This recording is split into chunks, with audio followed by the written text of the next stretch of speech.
పుట్టపర్తి నారాయణాచార్యులు గారు రచించిన శివతాండవ కావ్యం పుట్టిన నేల, రచించిన నేల, తెలుగు భాష విలువలు పెంచిన నేల, ఆడినమ్మ శివుడు పాడినమ్మ భవుడు అని శివతాండవాన్ని వినిపించిన నేల. ఈ నేల ఒక పుట్టపర్తి నారాయణాచార్యులు, కవి బళ్ళారి రాఘవ గారు లాంటి నాటకరంగ రచయిత, నటుడు, విధాన్ విశ్వం లాంటి మహానుభావులు, గజ్జల మల్లారెడ్డి గారి లాంటి కవులు, ఇలాంటి వాళ్ళందరూ పుట్టిన నేల. ప్రతి రాయలసీమ కవులు కళాకారులు అనేది ఋతువులు ఎన్నైనా మా రాళ్లసీమకి ఒకటే ఋతువు, కరువు ఋతువు. కాలాలు ఎన్నైనా మా రాయలసీమకి ఒకటే కాలం, ఎండాకాలం. దాన్ని మనం రూపుమాపే ప్రయత్నం చిత్తశుద్ధితో చేస్తోంది. పరిశ్రమలు, ఉద్యాన పంటలు, సాగునీటి ప్రాజెక్టులు మొదలైనవి చేపట్టి రాయలసీమని రతనాల సీమగా మార్చే దిశలోనే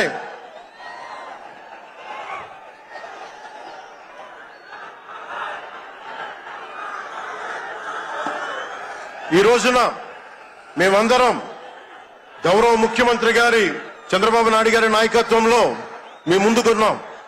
ఈ సూపర్ 6 కార్యక్రమం ఇన్ని వేల కోట్లు ఆర్థిక ఇబ్బందులుండి వీటన్నిటినీ ముందుకు తీసుకురాగలుగుతున్నామంటే మీ భవిష్యత్తు కోసం, యువత భవిష్యత్తు కోసం, మహిళల భవిష్యత్తు కోసం. ప్రతి ఆంధ్రప్రదేశ్ లో ఉన్న ప్రతి ఒక్కరూ బాగుండాలి, మీరు ఆనందంగా ఉండాలి. మీరే అన్నారు, ఆ రోజు మేము అడిగాం, రాష్ట్రం బాగుండాలి, యద్భావం తద్భవతి. మీరు ఎలా ఆలోచించారో మేమందరం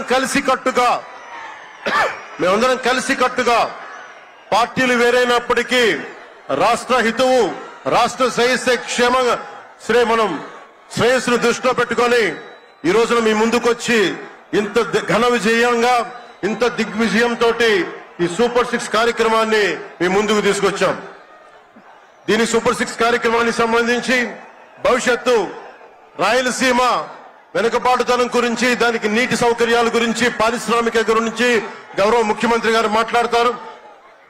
నేను మీ చెప్పదలుచుకున్నది ఒకటి, ఆరోగ్య బీమా పథకం సాకారం కాబోతుంది. ఒక్కొక్క పథకం ద్వారా ఒక్కొక్క కుటుంబానికి 25 లక్షల ఆరోగ్య బీమా వర్తిస్తుంది.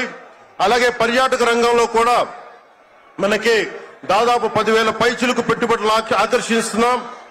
అలాగే పంచాయతీ రాజ్ శాఖలో కూడా పల్లె పండుగ ద్వారా 13,300 గ్రామ పంచాయతీలని గ్రామ సభలు నిర్వహించి రికార్డు చేసి 2,007 కిలోమీటర్ల బీటీ రోడ్లు, 4,000 కిలోమీటర్ల సిసి రోడ్లు చేయగలిగాం. 1,55,000 నీటి కుంటలు నిర్మించి 1 టీఎంసీ నీటిని వర్షాకాలం నిల్వ చేయగలిగాం. అలాగే మూగజీవాల దాహార్తి తీర్చేందుకు 15,000కు పైగా నీటి తొట్లు నిర్మించాం. 22,518 మినీ గోకులాలు చేశాం. అడవి తల్లి బాట కార్యక్రమం గౌరవ ప్రధానమంత్రి శ్రీ నరేంద్ర మోదీ గారి సహకారంతో, ముఖ్యమంత్రి శ్రీ నారా చంద్రబాబు నాయుడు గారి నాయకత్వంలో కూటమి ప్రభుత్వం 1,005 కోట్లతో ప్రధానమంత్రి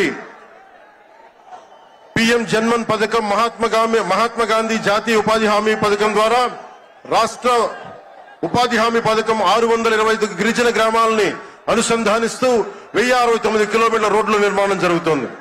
గర్భిణీ స్త్రీలకి డోలీ మోతల నుంచి విముక్తి కలిగించాల లక్ష్యంతో ముందుకెళ్తున్నాం. 7,910 కోట్లతోటి జల్ జీవన్ మిషన్ కి ప్రాజెక్టులు చేపట్టాం. అటవీ విస్తారాన్ని పెంచే లక్ష్యంలో 1 కోటి మొక్కల నాటే కార్యక్రమానికి శ్రీకారం చుట్టాం. కర్ణాటక ప్రభుత్వానికి నుంచి సహకారంతో 4 కుంకి ఏనుగులను తీసుకొచ్చాం.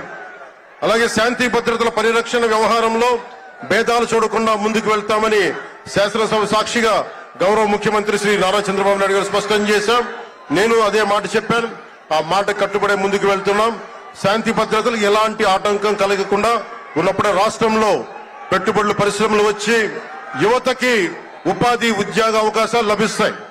ముఖ్యంగా మన రాయలసీమ యువతకి మీరు ఉపాధి అవకాశాలకు వేరే రాష్ట్రాలకు వెళ్లకుండా మన అనంతపురంలో, మన కర్నూలు, మన కడప, మన చిత్తూరు జిల్లాల్లో మొత్తం ఉపాధి అవకాశం పక్క రాష్ట్రాల నుంచి మనకు వచ్చేలాగా పారిశ్రామికరణ జరగాల దిశగా గౌరవ ముఖ్యమంత్రి నారా చంద్రబాబు నాయుడు గారు ఆధ్వర్యంలో ఆయన నాయకత్వంలో ముందుకు తీసుకెళ్తున్నాం.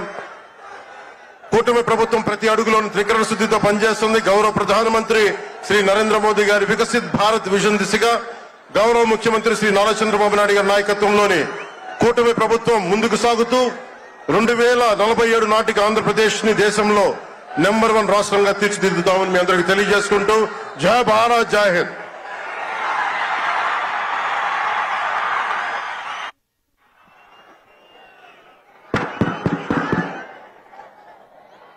ఈరోజు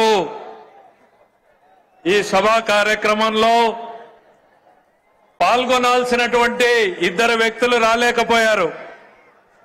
యువగళం నాయకుడు, యువతరాన్ని నడిపించినటువంటి నాయకుడు శ్రీ నారా లోకేష్ గారు ఈ సమావేశానికి ప్రధాన వక్తగా రావాల్సింది.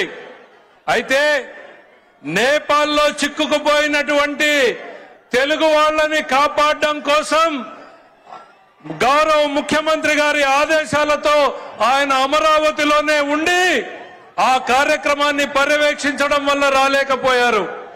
మరో వ్యక్తి మన అఖండ బాలయ్య గారు రావాల్సింది. ఆయన అనారోగ్యంతో ఆయన ఆగిపోవాల్సినటువంటి పరిస్థితులు వచ్చినాయి. చివరిగా బాబు దయచేసి మీరు 10 మంది కలిసి సమావేశాన్ని డిస్టర్బ్ చేయొద్దు. మీరంతా మన కూటమి సభ్యులు. ఈ సభ మనది విజయవంతం కావాలి. దయచేసి జెండాలన్నీ దించండి ప్లీజ్.